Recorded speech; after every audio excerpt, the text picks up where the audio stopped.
Hey everybody, it's been quite a while since I did a fishing report, and the main reason is I haven't done a lot of fishing since the end of April. If you recall from a lot of the fishing reports in March and April, there was a lot of wet days, a lot of rainy days, and the last one I did in April, it was even snowing, and we ended up with a fair amount of snowpack from two storms in April. That it was a winter that was not very good until April.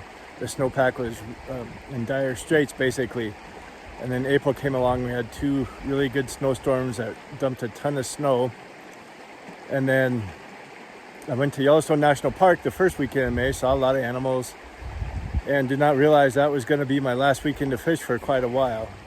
It started raining even more, and a lot of the freestones started to come up quite a bit, and the snowmelt really hadn't started because the daytime temperatures were only getting into the 50s and the nighttime temperatures were staying in the 20s, give or take.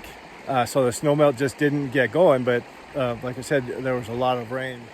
And then right at the end of May, it was basically what turns out to be worst case scenario is the temperature started to come up a little bit, but then we got a storm cell that came in to south central southwest Montana and just started raining and raining and raining and raining and raining to the point where, like in Yellowstone National Park, it was basically a monsoon. It was raining so hard. So if you managed to be hiding under a rock during that time, it was massive flooding, the highest ever recorded flow on the Yellowstone.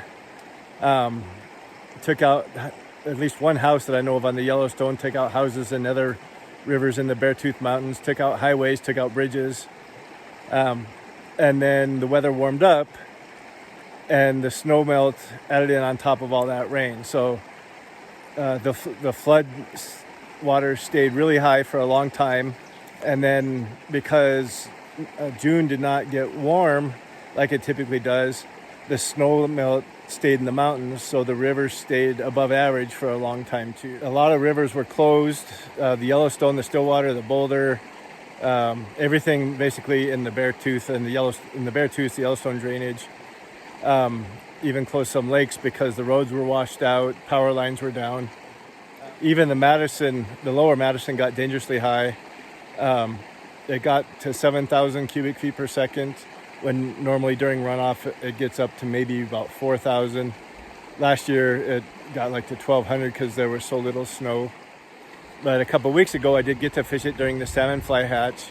And as usual, did diddly on the salmon flies, did really well on caddis dries and caddis nymphs, and also lots of people, but that's the Madison River.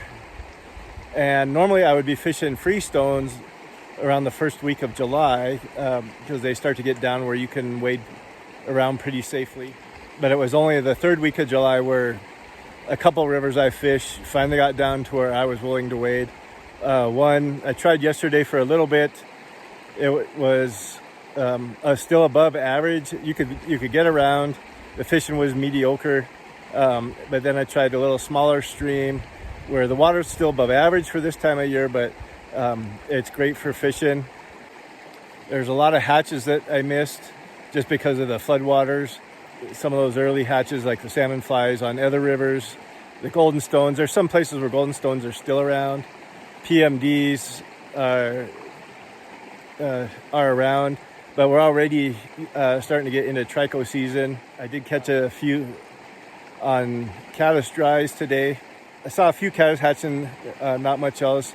I think we even missed the yellow Sally hatch because it took so long for the water to come down. The upside is there's still a lot of snowpack left, so we've got one more week of July left and then getting into August and looking in really good shape as far as water goes. A couple rivers have had heat restrictions, the Hudal restrictions, just because they get dewatered by agriculture, which that's just the way it is in Montana. Although not every part of the state got either the snow or the rain. So there were some rivers that didn't get hammered, like south central and southwest Montana. But even the western side of the state had some good flows earlier this year. But now that the rivers are back in shape, it's time to fish hard, take advantage of it. Looks like we'll have a good August and hopefully good September.